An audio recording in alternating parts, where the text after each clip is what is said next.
ඔයාටත් පුළුවන් නම් පතුක් මලක් වගේ වෙන්න. දන්නවද පතුක් මලක තියෙන විශේෂත්වය මොකක්ද කියලා? පතුක් මලකට පුළුවන් ඕනිම තැනක වැඩෙන්න. පතුක් මලක් දන්නවා වැස්සක් වුණත් සීතලක් වුණත් මොන කාලගුණ පරිසරයක වුණත් නොමැරී ජීවත් වෙන්න. පතුක් මලක් දන්නවා කර්කශම පොළවක වුණත් කෙලින් හිටගෙන ඉන්න. ඔයත් මේ වගේ කෙල්ලෙක් වෙන්න.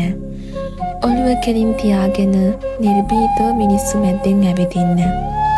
අතේ සත පහක් නැති වෙලාවක වුණත් ඔයාගේ අභිමානය වෙනුවෙන් පෙනී ඉන්න. ජීවිතයට කුණාටු වෙන හැම මොහොතකම ශක්තිමත්ව දරාගෙන ඉන්න.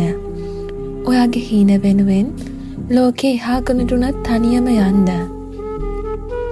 ලෝකෙ හැමදාම ඔයාට සතුට විතරක්ම දෙන්නේ නෑ. ඔයා යන ගමන් මාර්ගය එළිය කරලා ලස්සනට හදාගන්න ඕනි ඔයාමයි. එතකොට ඔයාට පුළුවන් ජීවිතේ බිඳුවටම වැටිලා හිටියත් ආයෙමත් නැගිටින්න. කවුරු වෙනුවෙන්වත් නෙවෙයි, ඒ ඔයාම වෙනුවෙන්. ඔයා වෙනුවෙන් කිසිම කෙනෙක් පෙනී ඉඳී කියලා විශ්වාස කරන්න එපා. ඔයා වෙනුවෙන් පෙනී ඉන්නේ ඔයා විතරයි. ඒ විශ්වාසයෙන් ඔයාගේ ගමන ඔයා යන්න. එතකොට දවසක ඔයාට තේරේවි ඔයා කොච්චර හිත හයිය කෙනෙක්ද කියලා.